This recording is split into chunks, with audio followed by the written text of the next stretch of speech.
Buenas noches, amigos que nos siguen aquí diariamente en Desafío. Hoy contamos con la presencia del legendario dirigente sindical, dirigente popular, Rafael Pepe Abreu, quien es presidente de la Confederación Nacional de la Unidad Sindical, pero esta es la culminación de una serie de jornadas, de trabajo, de participación en diversas entidades durante, diría yo, unas 5 décadas que ha tenido Pepe. Yo lo conocí en aquellos años, al final de los 70, en la CGT, en esa época, siendo muchacho igual que yo, y todavía estamos andando aquí caminando y trabajando. Buenas noches, Pepe. Buenas noches, Adriano. Encantado de estar en Desafío. En estos días estaba hablando con personas del Canal 15, Sí. personal del Canal 15, Sí. Y le decía, el Canal 15 se ve en Haití, Sí. y yo en una visita donde estaba en Haití, Sí. en el hotel que se cayó después, Sí. en el Sí. terremoto, Sí. en ese hotel, yo prendí el televisor y me encontré, ¿sabes con qué? Con Desafío. Con Desafío. En Haití, sí. Entonces, estaba viendo una entrevista En Puerto Príncipe. que Adriano estaba haciendo a una persona. Sí. Y entonces dije, bueno, pero estos canales tienen alcance, Sí, porque claro, mira claro, lo claro. cómodo que lo estoy yo viendo aquí, ¿entiendes? Hay que decir, Sí, Pepe, el programa. que el dueño del canal, Gómez Díaz, Mm. no escatima esfuerzo en cualquier inversión para tener antenas de relevo, para tener alcance, sobre todo para que se vea sin necesidad de tener cable. O sea, tú con un televisor y una antenita que tú le pongas todo un alambre, en cualquier punto del país, tú lo escuchas los canales de Telemicro, que son 4 canales. Es un servicio Sí, a la sí. sociedad. No, y Sí. eso, por ejemplo, de Telemicro Internacional, significa que tiene que haber alrededor de 40 países o ciudades donde hay acuerdos con cable y con televisora, y ahí se ve, por ejemplo, el programa, en este caso el Canal 5. Así es, así es. Por ejemplo, yo recuerdo que yo estuve en Puerto Rico y fui a un mall, como le llaman, una tienda de esas, y ahí me encontré yo un sábado de la mañana, que ya habían pasado el programa semanal, cuando lo tenía semanal, y me habían visto allá en Puerto Rico. La ex embajadora Faxa, en Francia, me decía que los domingos a las 2 de la tarde ella prendía el cable de allá y me veía siempre ahí.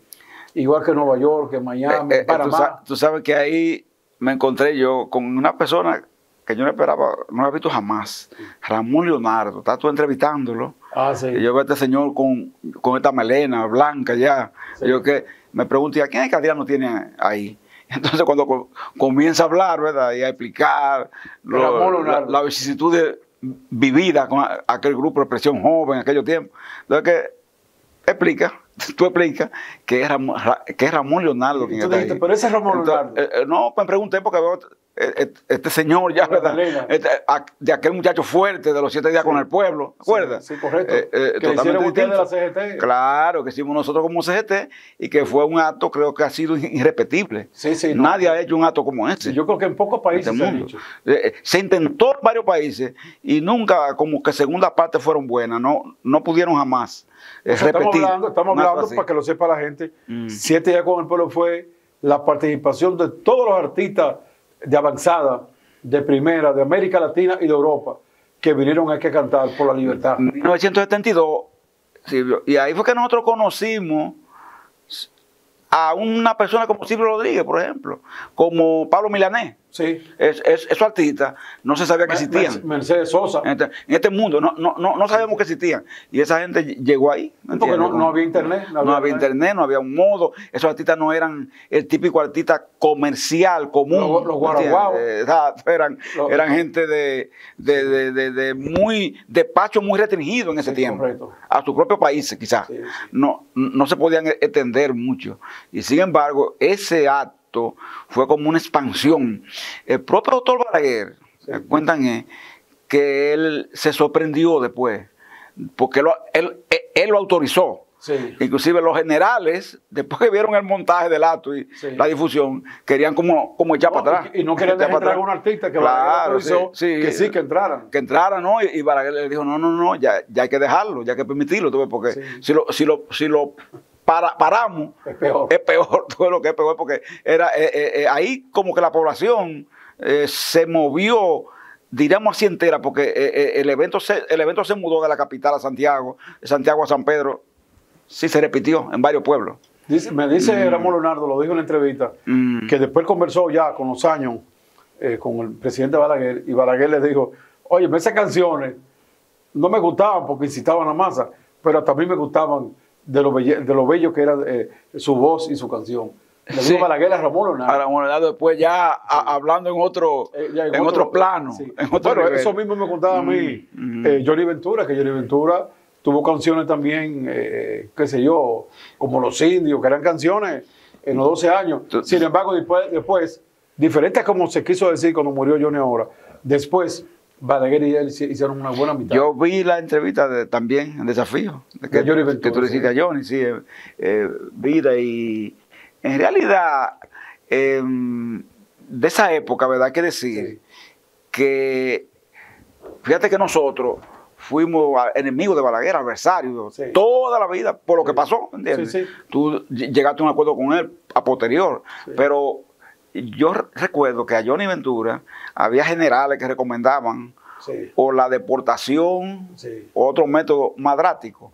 Y Balaguer fue contento para eso, de que se opuso siempre a que se hiciera, porque él también pensaba que cargar con un tema de una gente con esa popularidad en la población, políticamente no era táctico.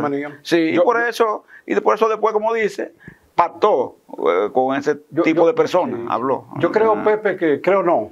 Ustedes como movimiento sindical, en el transcurso de la historia, han aportado no solamente buscando reivindicaciones y mejor nivel de vida de los trabajadores, de sus afiliados y los trabajadores en general, sino el aporte a la democracia, el aporte al desarrollo que tiene la República Dominicana. Tiene una cuota importantísima de ese movimiento popular, sindical. De hecho, yo le decía a una persona, hablando de Francisco Antonio Santos, que estamos hablando ahí, lo vi como que Santos era igual que todos los demás. Digo, no. Si hoy tenemos una democracia, hay un granito de arena de ese movimiento donde él era parte. Porque fíjate tú, ese 7 días con el pueblo concientizó a mucha gente. Pero Adriano, yo me gusta conversar eso contigo. Y hay otra persona que yo la incluyo en ese tipo de reconocimiento, que es bienvenido Álvarez Vega, director del periódico Hoy, que tiene un programa en Canal 24, con perdón de la propaganda, en Desafío. No, yo he ido al programa y lo he pasado por aquí. Y bienvenido reconoce los aportes del movimiento sindical y siempre ha dicho, ese movimiento ha sido una pieza fundamental en la democracia que tenemos hoy, Adrián, lo que tú estás diciendo. Es una democracia defectuosa, pero un testigo porque tiene 50 años. Un testigo ocular, ¿verdad que sí? Que ha estado ahí como reportero, como jefe de redacción, ahora como director, estuvo en televisión, ha estado en radio. Pero fíjate tú, de eso. Para hablar de los más mayores que nosotros, sin quitar el esfuerzo tuyo, que es parte de eso, pero como que ellos tuvieron más mayores. Pero en el caso de Santos, cuando el golpe de Estado de Juan Bosch, Santos vino a parar exiliado en Alemania. Pero además, en los mismos 12 años, Santos y Julito de Peña Valdés sufrieron cárceles. ¿Entiendes? O sea, quiero decir que se sacrificaron, podían estar mejor tranquilos, sin meterse en nada. Se sacrificaron en beneficio de esta democracia, no solamente desde el beneficio económico de sus afiliados, sino de una sociedad más junta en general. Una larga prisión, por ejemplo, la vivida por Julio de Peña Valdés, pensando así, pero Julio fue una gente que pasó casi 5 años en aquella victoria, ¿tú entiendes? Que no era un asunto fácil permanecer ahí, y Santos después tuvo constante y continua persecuciones, ¿no entiendes? Yo creo que la enfermedad de Santos al final del Parkinson le vino posiblemente o influyó esa sinsabores, o sea, ese nerviosismo permanentemente de verse que van a buscar los presos, que esto. Yo recuerdo que tú y yo muchas veces estábamos en la casa de él esperando que en cualquier momento llegaban a meter los presos, a allanarle la casa. Ya estamos hablando nosotros todavía con los Jorge Blanco, no ni siquiera para atrás. Es decir, que esos momentos están así. Y recuerda, Adriano, que la CGT, la Juan Erazo 133, fue asaltada en varios periodos de gobierno. No de Balaguer de los 12 años, no, sino estamos hablando del PRD, de Guzmán, Jorge Blanco. O sea, todavía nosotros, en esos 2 gobiernos democráticos, etcétera, no podemos decir que tuvimos plena libertad, ¿no? Tampoco. Había también persecuciones durante huelgas. No eran del mismo carácter, pero la había. Yo recuerdo que estábamos un día en una reunión ya era el bloque socialista, en la Sánchez con Villini. Y estábamos ahí, y en un momento dado nos rodeó la policía. Y se pudo resolver el problema, porque Fafa logró hablar con Peña Gómez. Y Peña Gómez intervino para que el gobierno quitara ese Peña Gómez mandó, inclusive pidió que se mandaran una serie de oficiales académicos, recuerdo yo esa vez, a que fueran los que tutelaran la salida de esa izquierda que estaba reunida ahí. Nos rodearon ahí. Sánchez con Villini. Así es, en ese local, eso así. Entonces, porque Ariano había ocurrido lo de abril de 1984, en ese momento. Entonces la izquierda estaba reunida ahí como haciendo una especie de evaluación. Y había, hay que decirlo así, un estado de tensión en el país enorme, y el gobierno estaba evidentemente asustado en ese tiempo. Y déjame decirte que eso, que todavía estaba vivo Julito, que con él fue que yo me entusiasmé con la izquierda, con Julito, porque tú sabes que unos presos políticos los llevaban a la cárcel en Elías Piña para ponerlos en zozobra. Y entonces algunos dirigentes iban a Elías Piña a la causa, y Julito fue un par de veces, y como yo veía a Julito hablando con esa destreza y esa seguridad, yo me entusiasmé y le pedí la dirección. No había teléfono, y me dio la dirección aquí de Ciudad Nueva, de la señora Sara, que todavía está viva. Sara Musa de Peña. Correcto. Y ahí comencé yo, y después me fui en el 74 a La Vega, a la Escuela Agrícola Salesiana, y estando con los padres, venía yo, había fin de semana que no iba para Piña, me quedaba en la capital para ver a Julito. Luego ya en el 77 formamos el núcleo comunista de los trabajadores, y ya luego entonces el núcleo se junta con otro partido y viene el bloque. Yo creo, no sé si tú tienes la misma percepción mía, yo digo que dentro de los 3 primeros sindicalistas de la historia dominicana hay que colocar a Julito. Yo cuando hablo... Igual que Santos, ¿tú ves? Sí, yo cuando hablo de los sindicalistas digo, Mauricio Báez, precursor del movimiento sindical. Entonces Julio de Peña y Francisco Santos, los continuadores. Sí, ¿entiendes? O sea, comparándolo, poniéndolo a los 3 como en un nivel parecido, cercano. ¿Tú ves? Cercano. Porque hay que ver lo que Mauricio hizo. En los tiempos de una nefasta dictadura, ¿entiendes? Como la de Trujillo, que no jugaba. El valor. Que no jugaba con la vida. Era que se hacía una... Bueno, hay que verlo. Él sale a Cuba, exiliado. Y allá lo buscan los tigres de Maferrer, como se llamaron, lo desaparecen, y hasta el sol de hoy nadie puede decir dónde los restos de Mauricio Báez están. Nadie lo puede decir. Nosotros en el Senado, como yo estaba allá, le hicimos reconocimiento póstumo, en este caso a Mauricio Báez, y en presencia a Francisco Antonio Santos, y se hizo un acto con la familia de Mauricio Báez y con Santos y Daniela, su esposa, allá juntos. Y ahí están los videos, lo hicimos y muy contento el Senado de reconocer ese valor de Mauricio Báez. Yo estaba ahí, me acuerdo que Cristina Lizardo era senadora ese tiempo. Correcto, sí, y tiró su discurso. Y tú traías un discurso muy bonito esa vez, sí. Y dije yo, bueno que ella, siendo una mujer de otro origen, ¿verdad? Porque origen PLDista, no como tú, origen de izquierda. No, y que hubo un pleito, en un momento dado hubo un pleito entre la CGT y el sector sindicalista del PLD, que formó con él y de otro grupo. Exacto, que tú no lo arrastrabas, porque tú no eras de esa formación, pero Cristina sí, ¿entiendes? Sí, correcto. Podía venirlo. Sin embargo, ella habló con una sinceridad y reconoció el aporte de esa persona. Yo recuerdo que fue muy buen discurso. Eso ahí. Y déjame decirte algo, que en el caso de Julito, lamentablemente el cáncer el cáncer en el país ha hecho una historia llevándose gente de tanto valor. Caso más reciente de nuestro querido amigo Reinaldo. Pero en el caso de Julito, yo recuerdo que después que ganó Balaguer en el 86, y en vista de que de un gobierno para otro se cancela mucho, Julito cabezó una marcha, para mí una de las más grandes que se ha dado, que terminó allá en Santo Domingo. Y cuando terminó me dijo a mí, yo tengo que ir a Cuba porque me salió una cosita aquí en los pulmones y mi papá murió de cáncer, mi hermano me citó como 10 y se fue para allá. Estando en Cuba, que de una vez lo detectaron, le dieron 3 años y se lo dijeron a la familia, a él no, pero que tenía que dejar todo. Pero él llegando al aeropuerto, tiró un pronunciamiento, comenzó de una vez, y a los meses hubo que salir para allá otra vez. En esa época, la izquierda me mandó a mí para estar con él allá, en Cuba. Yo duré unos meses, cuya única misión era acompañar a Julito para que estuviera con alguien amigo de él. Y ahí me contó el secuestro del coronel Kroll, toda esa historia que yo no la sabía, que la sabían ellos, lo de esa época. Ahí lo tuve yo. Yo con Julito, con Santos, con Mauricio Báez, y ahora con ustedes, que son los otros continuadores, pienso que el país le tiene que tener un espacio aparte, porque no se trata solamente de la lucha, repito, económica por los trabajadores, sino por la libertad, por la democracia y por la integridad del país.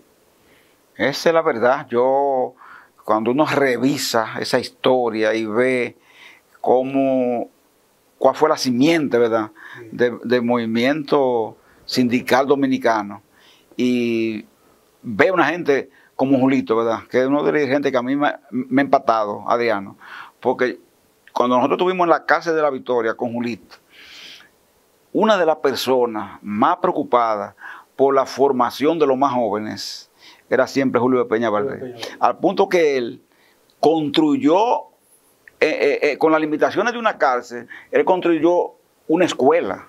Una escuela ambulante, ¿verdad? En la Victoria, donde había economía política de Niquitín, donde había filosofía, y donde había historia. Y ese señor, ese compañero, se preocupaba por pasar libros clandestinamente con la ayuda, ¿sabe de quién, Adriano? Sí. De don Rafael Herrera, aquel histórico director del Listín Diario, que de manera disfrazada le hacía pasar los libros. Y nosotros manejábamos a escondidas, ¿verdad? Sí. Esos libros internamente. Porque yo lo que había, Adriano, por ejemplo, Adriano Sánchez Rojas, Pepe Abreu están en una casa, en un pabellón que se llama Los Mojados o Los Arrempujados. Y Julito estaba en Macondo, otro. Pero se hacían, siempre aquí en este país el tráfico de influencia ha existido, que nadie me diga que no. Entonces, uno en tráfico de influencia con los policías, lograba que el llavero lo dejara pasar, tú ves, a quien iba a impartir la clase. Entonces, él se venía con su grupo, se reunía ahí y daba la clase. Y tú conseguías con el mismo policía después que lo transfiriera a su celda. Y entonces se hacía. Siempre tú ves. ¿Y con qué complicidad tú contabas? Era con la complicidad de los mismos llaveros que eran policías. Tú ves.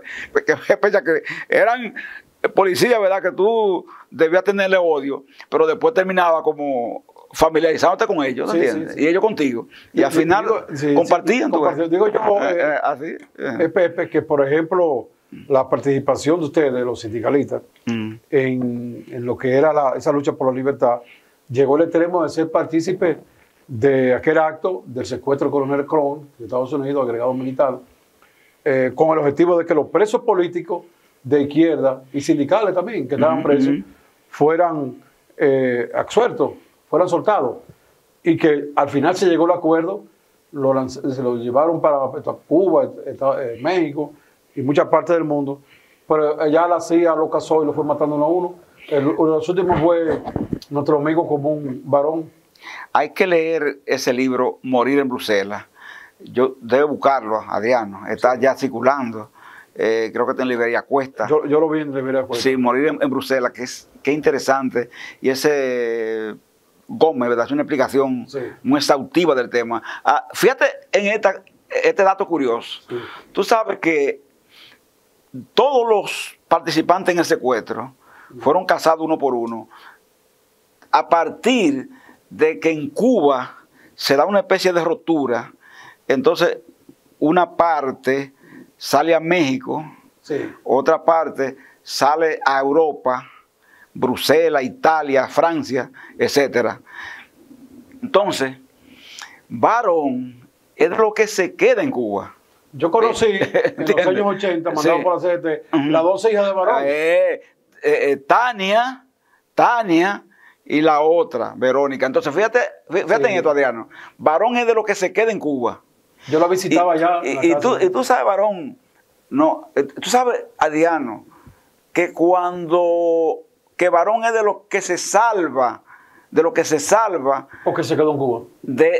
de que lo ejecuten, por ejemplo, como le pasó a Maximiliano y a otros, fuera del contexto dominicano, porque lo matan aquí, a los muchos años, ¿verdad? Después de regresar, entonces lo matan aquí. Pero ese salvó porque fue de los 2 o 3 que no salieron, sino que se quedaron. O sea, en Cuba no pudieron matarlo nunca. Y se quedaban en Cuba porque en Cuba no lo podían ejecutar. Entonces, muchos decíamos después, si se hubiesen quedado en Cuba, a lo mejor pudiesen haber subsistido, porque como tú decías, ¿verdad? Fue una determinación de norteamericana, decir, bueno, que participen en un secuestro de gente nuestra, no vivirán.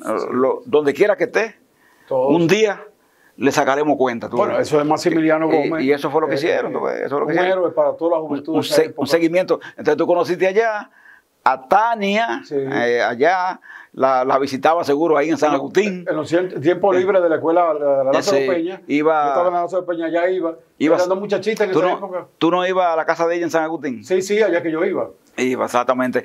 Cuando matan a Barón, porque él y yo éramos muy amigos, muy cercanos. Yo vivía en Simón Bolívar en esos tiempos, que ahí fue que nació los hijos míos, Mauri, Carolina. Y Barón, cuando a mí me dan esa información, ¿sabes quién me la da? Cucuyo Báez me la da. Que era embajador de la izquierda, del bloque en Cuba. Entonces, él es el que me dice, Pepe, matan a Barón.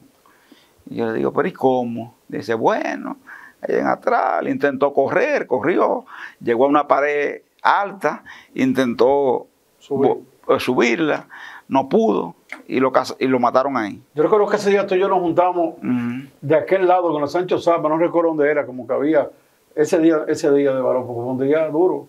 Sí, fue bastante difícil porque Barón era una gente que sufrió mucho, él siempre vivió pendiente a la posibilidad de traer las 2 hijas aquí. Tuvo otros hijos aquí. Entonces, esa posibilidad como de traerla. Nunca pudo. Y parece mentira, esas 2 muchachas nunca han venido al país. ¿Nunca han venido al país? No. Yo la veo, la vi hace unos tiempecitos. Y como que su anhelo sigue siendo venir al país donde su papá era originario. Bueno, Pepe, con tu permiso, vamos a una pausa. Para continuar aquí conversando con el presidente de la Confederación Nacional de la Unidad Sindical Seno. Como ustedes ven, hemos tenido este primer bloque hablando con Pepe de esa historia hermosa de un conjunto de hombres, algunos vivos, otros muertos, otros asesinados, que lucharon para la democracia, para la libertad y para la República Dominicana que tenemos ahora. Vamos a la pausa para continuar con Pepe Abreu.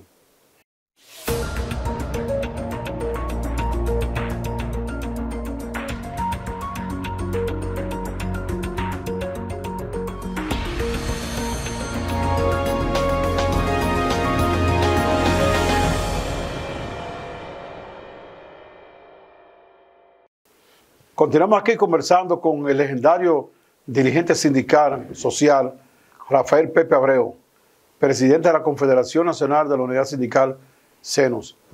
Pepe, ¿cómo andan los trabajadores en el día de hoy?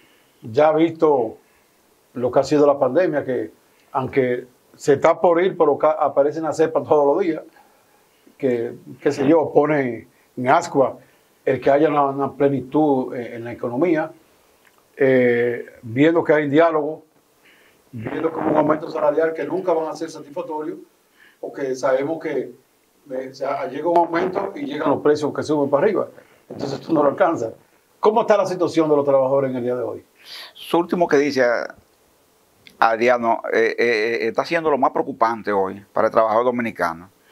Es decir, fuera del empleo, que independientemente de lo que digan las autoridades, ellos pueden declarar, decir, no es verdad. No hemos recuperado el nivel de empleo de la pandemia, de prepandemia, no lo hemos recuperado. Seguimos todavía con mucho empleo inhabilitado. Esa área hotelera es parcialmente, muy parcialmente, que la gente ha vuelto. Esa pequeña, mediana empresa ha pasado lo mismo. Tampoco han vuelto los empleos como estaban antes. Eso será un proceso. Podemos decir que estamos en recuperación, pero siempre con la aprensión de lo que está diciendo. economía, rebrote. Economía, rebrote. Ese es como un constante dilema que uno no sabe cómo salir. De todo modo, nosotros analizando el panorama, vimos el tema presidencial, las 12 mesas temáticas convocadas y los 3 temas que son ya, diríamos así, mesas estructurales que vienen funcionando de hace cierto tiempo, como es el tema del Código Laboral, que es una pendiente, como es el tema pacto eléctrico y como es el tema seguridad social, que son mesas ya de un rango distinto, ¿entiendes? Porque estos son temas que, por ejemplo, la seguridad social cursa también en el Congreso. Correcto. Bueno, entonces, en esa participación del diálogo, quizá una de las cosas importantes que nosotros vimos, Adriano, fue que a esa convocatoria acudieron todos los partidos con representación congresional. Es decir, usted ver ahí a un partido como el PLD, con el antagonismo que existe, ¿verdad?, con el gobierno, pero usted ver ese partido ahí diciendo, bueno, nosotros, aunque tenemos una posición crítica frente a esto, pero tenemos también como partido una obligación, ¿verdad?, con el país, no con el gobierno, ¿verdad?, con el país. Entonces eso habla bien, ¿verdad?, del sistema dominicano, porque ahí además estaban otros partidos con representación congresional de rango menor a esos partidos mayoritarios, y también estaban ahí. Usted ve gente diciendo como Guillermo Moreno, se supone que estaba ahí diciendo, mira, yo no estoy de acuerdo con tal o cual cosa, pero no me voy a retirar. ¿Tú ves? Vamos a mantenernos. Es decir, como que ante una crisis, tú ves, ahí se vio una postura del movimiento político dominicano que denota madurez, ¿verdad?, de la fuerza política dominicana, que es distinto a lo que tú ves en otros países, especialmente nuestro vecino país, donde tú no encuentras forma de que la gente se siente en una mesa, digamos. O sea, tú no puedes sentar a 3 gente en Haití en una mesa y que hablen, tú no puedes, porque 3 no se juntan. Entonces, ver ese ejemplo es importante. Ahí nosotros entonces fuimos como movimiento sindical y también determinamos estar participando del movimiento social. Nosotros no quisimos, y ahí tuvimos alguna divergencia con ciertos sectores partidaristas, porque nosotros, en el caso del Código Laboral, que como tú sabes, una reforma que se vino discutiendo desde el gobierno pasado, ¿entiendes?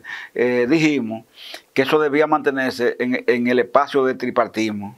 Y ocurrió, los partidos, la mayoría apoyó que fuera así, y entonces ya el ministro de Trabajo en este momento va a convocar lo que se denomina el Consejo, ¿te acuerdas? Consejo Consultivo de Trabajo, que tú bregaste también con eso cuando era senador, que es un órgano tripartito en que vamos a ir con las diferentes posiciones. Nosotros vamos con nuestra asesoría de siempre, doctor Albuquerque, que tú sabes que ha sido siempre nuestro asesor, ¿verdad?, en esa materia, y vamos para allá con ese punto alrededor de los mismos conceptos que hemos manejado y que manejamos durante el proceso pasado.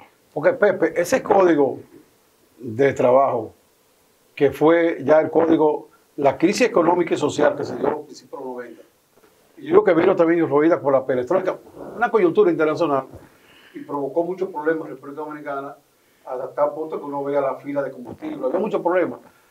Y lo que hace es un código financiero, pero también un código laboral. Ese código laboral del año 1992, ¿qué cosas ven ustedes que debe cambiarse? Porque se ve como un código hasta avanzado para la época, porque yo lo que estoy viendo es que alguna gente, de lo que uno creía más avanzado, más liberales, más con los trabajadores, quieren echar ahora para atrás medidas que tiene ese código. Parece mentira, Adriano, que fuera un código hecho en un gobierno de doctor Balaguer.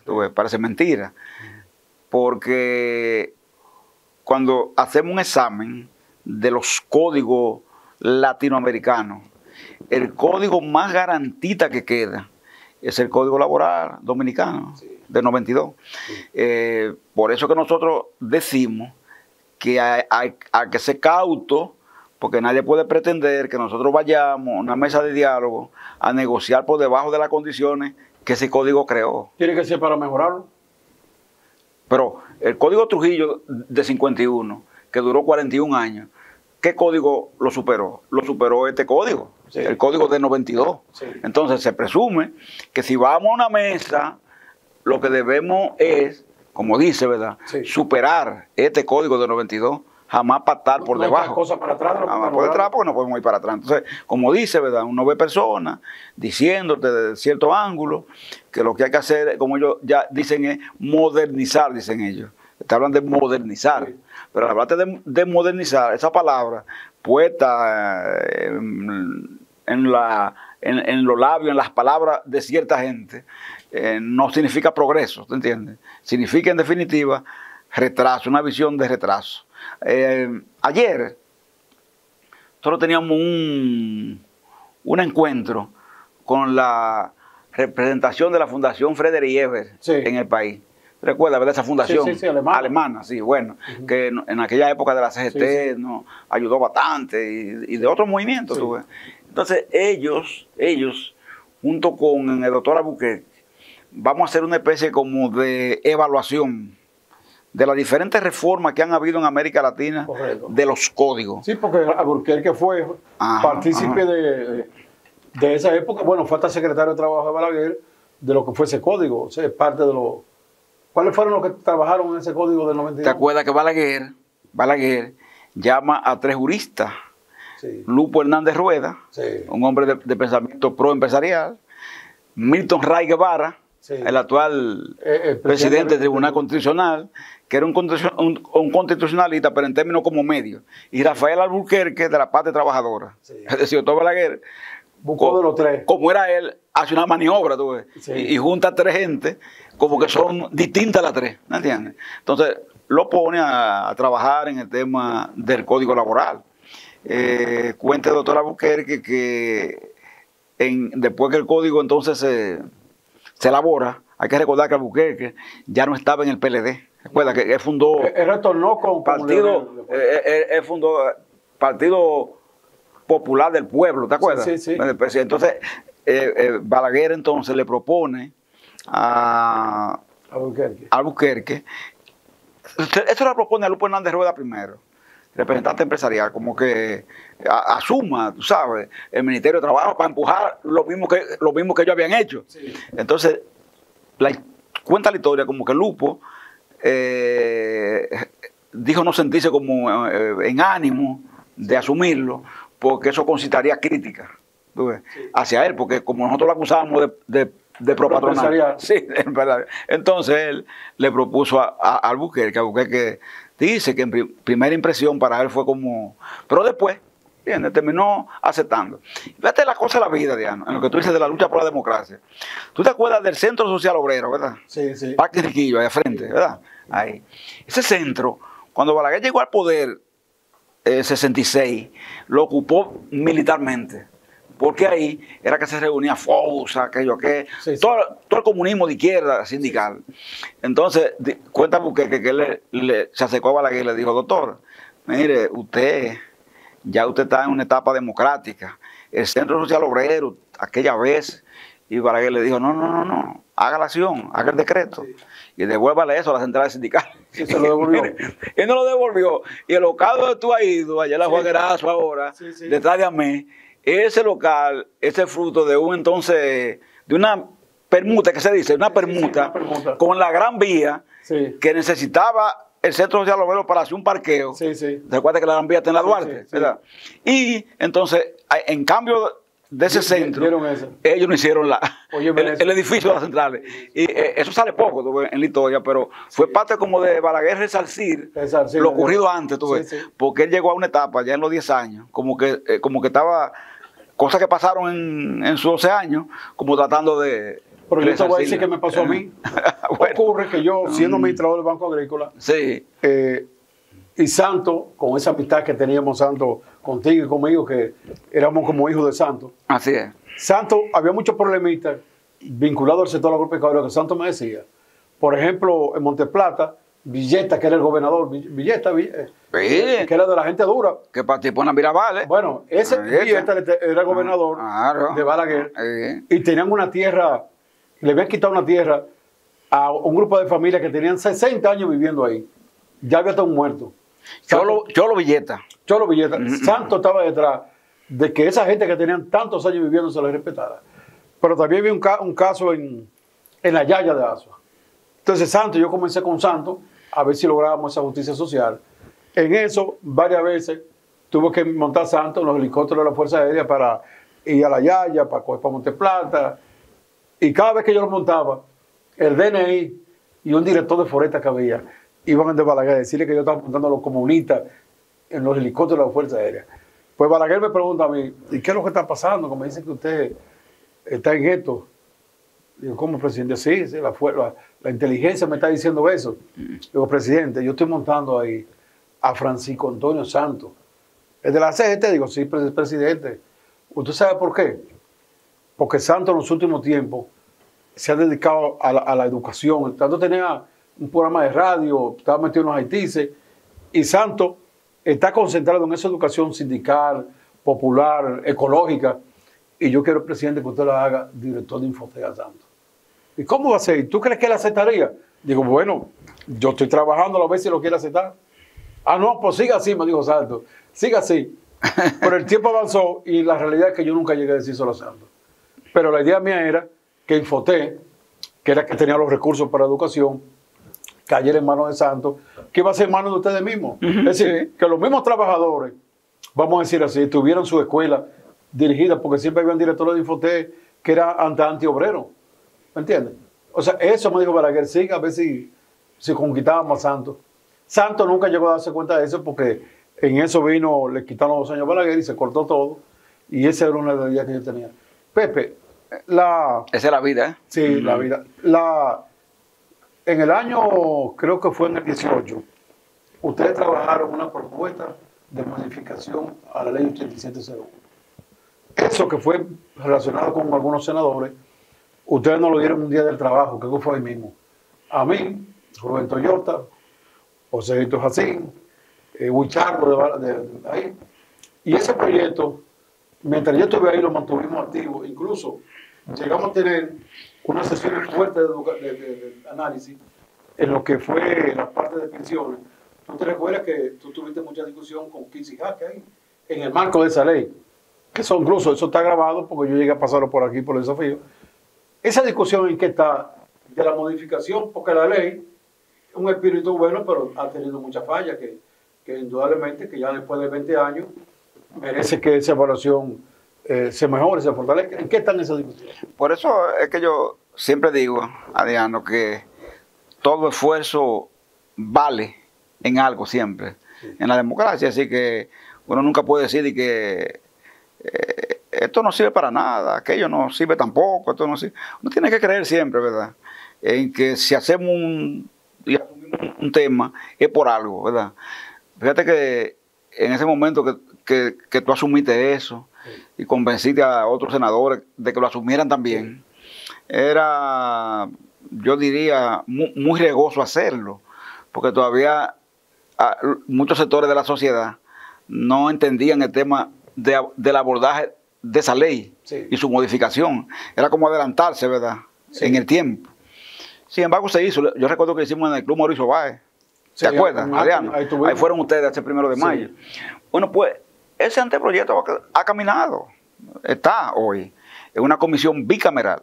Sí. Adriano, okay, tiene que sentir bien. Sí, sí. Está en una comisión bicameral. Sí. Y en esa comisión bicameral ya ha comenzado a hacer vista pública. Se hizo una en la capital, una en San Pedro de Macorís con el este, una en Asua con el sur.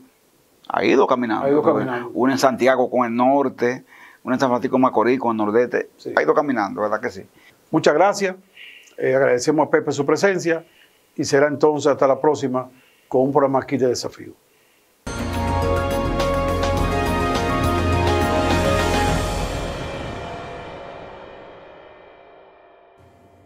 Buenas noches, dominicanas, dominicanos. Hoy es viernes y en este viernes, en Desafíos, a través de Digital 15 y Telemicro Internacional. Su servidor, Aristipo Vidal, va a tratar los temas de actualidad nacionales y, cuando sea de importancia para el dominicano, también internacionales, con una mayor cantidad de relajación, porque es viernes, día de compartir, día de terminar la semana laboral para los que trabajan de lunes a viernes, porque mucha gente trabaja sábados y también domingos, otros más. En fin, vamos a llevar las cosas más o menos ligeras en este día de compartir con la familia, de compartir con los amigos y de hacerlo con prudencia, por supuesto. Siempre iniciamos con el tema del COVID-19, la pandemia que ahoga al mundo, no se ha ido y todavía no se piensa que se irá. El mundo aún no está debidamente vacunado. La vacuna tiene que ser, a nivel mundial, por encima del 70% para que se considere que se vacunó la gran mayoría, lo que se llama en materia de epidemias, y esta es una pandemia, o sea, mundial, la protección, la inmunidad de rebaño. En República Dominicana mucha gente no se ha vacunado. Ahora se agrega la influenza, que también mata gente. Ya ha matado a muchos dominicanos la influenza. En el caso del dengue, también es una enfermedad peligrosa que transmite el mosquito. Y en el caso del COVID-19, ya cerca de 9.000 dominicanos, de acuerdo con los datos que nos ofrece la Junta Central Electoral, han perdido la vida. Vamos pues a vacunarnos, ponernos mañana la primera dosis, tan pronto como la tarjeta que usted le dan en el centro de vacunación le indique, póngase la segunda y ya usted está vacunado. Ahora, si su médico le recomienda que se ponga la tercera, póngase la tercera. La vacuna es suya, eso no es un regalo de nadie, del gobierno ni de nadie. La vacuna es suya porque usted, como ciudadano contribuyente, ya la pagó. ¿Cuándo? Cuando compró cualquier artículo. No tiene que ir a la oficina de la DGI a pagar impuestos. No, usted la pagó, porque casi toda la mercancía, lo que usted compra, paga impuestos. Entonces usted paga impuestos indirectos. Usted es un contribuyente, lo quiera así o no. Póngase su vacuna y cuídese. También, si se puede vacunar contra la influenza, vacúnese contra la influenza. Es la gripe mala, la influenza, y el dengue, usted sabe lo que es. Así pues que vamos a cuidarnos, vamos a cuidar nuestra salud, que es por usted y por los suyos. Amigas y amigos, este servidor de ustedes se encuentra en los Estados Unidos, en el estado de Rhode Island, en la capital, que es Providence. Ustedes saben que Estados Unidos es un país compuesto por 50 estados diferentes unos de otros en cuanto a las leyes y las normas locales, pero regidos por un gobierno que llaman federal, o sea que agrupa a los 50 estados. Aquí estamos en Rhode Island, ya comienza en el territorio de este país, Estados Unidos, las nevadas. Estamos ya en la última parte de la etapa de la temporada que ellos llaman otoño. Se llama otoño como quiera, solo que en República Dominicana no se siente la diferencia entre primavera, verano, otoño e invierno. Allá hay, como dicen muchos, solo dos estaciones, verano e invierno. Naturalmente es un chiste, ¿verdad que sí? Pero bueno, pero desde aquí estamos enterados de todo lo que ocurre, lo que acontece en nuestro país. Y lamentablemente tenemos que comenzar obligatoriamente con el tema de el nuevo escándalo, que no trataremos hoy profundamente por el hecho de que es viernes. El escándalo que afecta de nuevo al Ministerio de la Juventud. ¿Qué le pasa al PRM con el Ministerio de la Juventud? El PRM es el partido de gobierno, Partido Revolucionario Moderno. Oigan el apellido, moderno. Y uno sabe que esa modernidad no está llegando. En más de año y 2 meses de gobierno no está llegando a la República Dominicana. Lo que está llegando es corrupción y más corrupción. ¿Será que ese gen está presente en el ADN del PRM? Recuerden que el PRM no es un partido nuevo, porque son siglas nuevas del año 2015, de hace 6 años. Es un partido viejo, porque es el mismo grupo de esa índole que habitaba antes en el PRD, en el Partido Revolucionario Dominicano, que se quedó con el ingeniero Miguel Vargas la parte mejor de ese partido, y al PRM vino lo que ustedes están viendo. No lo digo yo, es que ustedes lo están viendo. Esta es la segunda ministra de la Juventud que también está actuando en forma incorrecta. Ya se hizo la denuncia, nada más y nada menos que por el señor que era el consultor jurídico de ese ministerio. Entonces, muy duro.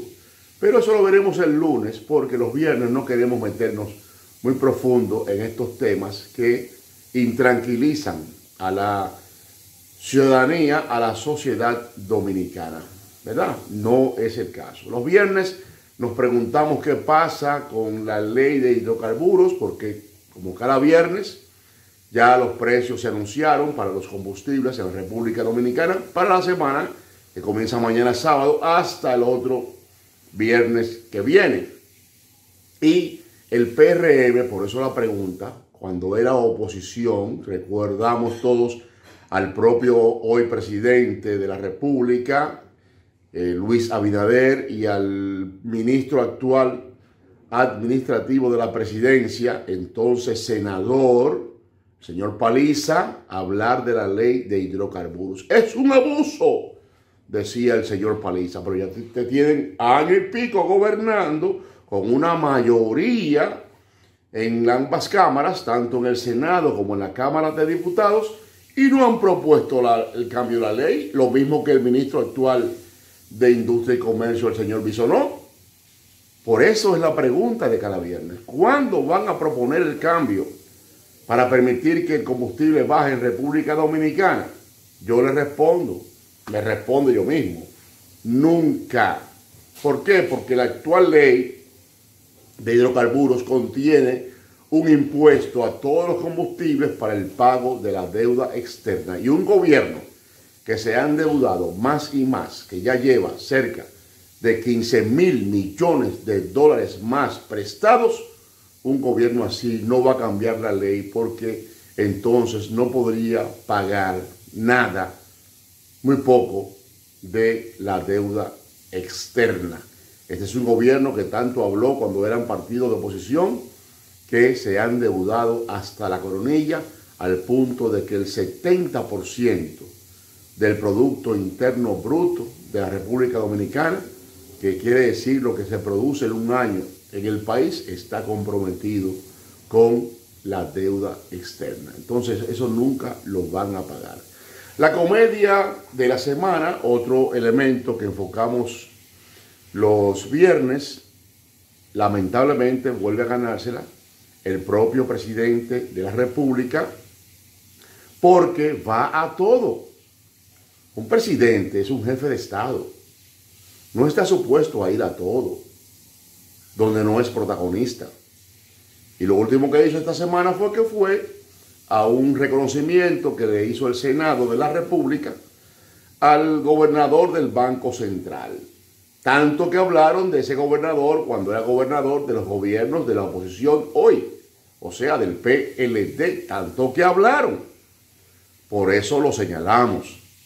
Pero además, en este reconocimiento que fue propuesto por el senador de la provincia, María Trinidad Sánchez, el mismo que está siendo cuestionado por sus empresas que le venden al Estado de manera ilegal, ahí estaba el presidente de la República. Y por cierto, el mismo senador fue el que le dedicó el homenaje o el reconocimiento al gobernador del Banco Central. ¿Qué les parece? Amigas y amigos, no por ser viernes vamos a olvidar el tema del doctor Reinaldo Pared y el abuso que se cometió cuando se subieron 2 fotos impropias, ilegales, a las redes en ocasión de su muerte. Cuando la Policía Nacional, la Procuraduría, va a dar cuenta de los responsables y de las sanciones correspondientes en este caso, Desafíos no va a dejar de preguntar hasta tanto se dé respuesta a esta interrogante, porque estamos hablando de la ley y de lo correcto. Vamos también a recordar que en noviembre estamos luchando contra la violencia hacia la mujer, y Desafíos agrega: no solo la mujer, no sea violento nunca, cuente hasta 10, pídale a Dios paciencia, comprensión siempre que usted se sienta tentado a irse por la vía de la violencia. No violencia contra la mujer, y recordamos siempre a las hermanas Minerva, Patria y María Teresa Mirabal, que son honradas por el mundo entero, por las Naciones Unidas, el 25 de este mes de noviembre, en ocasión de conmemorarse su asesinato vil por la dictadura de Rafael Trujillo. También nos vamos a referir en este viernes al tema del béisbol en la República Dominicana, nuestra pelota infernal, nuestro deporte principal, el deporte rey. Y es que las Águilas Cibaeñas, que son el segundo equipo más seguido por los dominicanos, casi todo el Cibao y mucha gente que vive en el resto del país, pero que son de origen cibaeño, y algunos capitaleños, por la falta en el pasado de victorias por parte de los Leones del Escogido, están liderando las Águilas el torneo en este momento. Otro elemento que tiene que ver con el deporte rey es que el Licey, que es real y efectivamente es el equipo más seguido por los dominicanos, cerca del 45% de los dominicanos son liceístas. Esa es la pura verdad. Es el equipo más seguido por los dominicanos, pero además también el que más ha ganado, 22 campeonatos, que también las Águilas están empatadas con el Licey en el orden de más campeonatos ganados. Pero el Licey le lleva los 10 campeonatos de series del Caribe, incluyendo uno que obtuvo en el propio Santiago de los Caballeros, cuando se celebró en el país el torneo de la Serie del Caribe. Preocupa del Licey que está en el sotanazo Pérez, solito en el sótano. Y por supuesto, la jefatura del Licey no se hizo esperar y remeneó la mata. Apretó el botón de pánico, como se dice en el argot deportivo, y cambió al gerente general, así como al dirigente, al manager, como decimos en República Dominicana, del equipo, el nombre del terreno de juego. Bueno, Audo Vicente, un veterano, un hombre ganador, con mucha experiencia, y José Offerman, también veterano, pelotero, tanto del Licey en la República Dominicana como de equipos de grandes ligas, pasan ahora a dirigir al glorioso equipo del Licey. Qué bueno, veremos ahora activarse al Licey, y ojalá, no sabemos qué pasó en el día de hoy, porque el programa se graba más temprano y el juego se pasa primero que el programa. Entonces vamos a ver qué pasó hoy con el Licey, la reacción a la presencia ahora de estos dos veteranos al frente de ese glorioso equipo. En otro orden, queridas y queridos amigas y amigos, Fernando Villalona, nuestro gran merenguero, también bolerista y hasta bachatero si se quiere, 2 o 3 bachatas nada más, no muchas cosas, está de 50 aniversario en el arte. 50 años no es un rulo, es medio siglo. Y que Fernando, que comenzó muy jovencito, con apenas 16 años, su carrera artística, más 50, él tiene justamente 66 años de edad, pues le deseamos muchos éxitos en las actividades que va a realizar en estos 50 años del mundo artístico. Los que lo aprecian más le llaman Fernandito, ya es un hombre mayor, ¿verdad? Maduro, de 60 y tantos años, pero bueno, deseamos que lo haga con mucha calidad.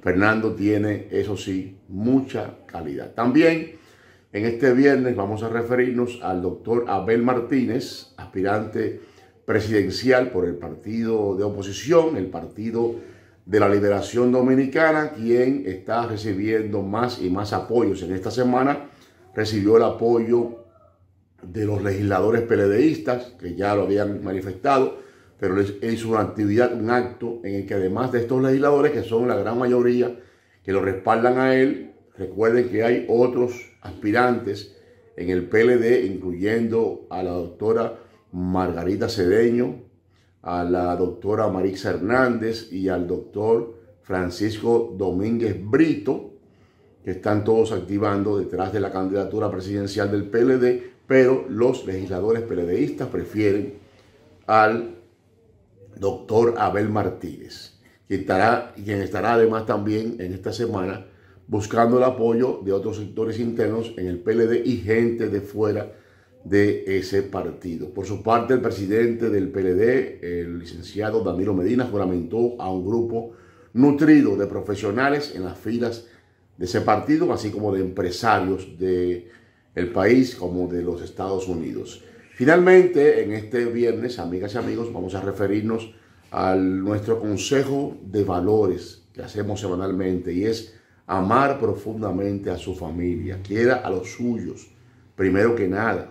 Quiera a los suyos, quiérase usted mismo y a los suyos, a sus padres si los tiene, sus hijos si los tiene, su pareja es parte ya de su familia, sus hermanos y todos tíos y sobrinos, primos, quiéralos a todos, apóyense unos a otros para ser cada día más felices. Amigas y amigos, llegamos al final de Desafíos con el final de este comentario de actualidad. Les invitamos a acompañarnos el lunes.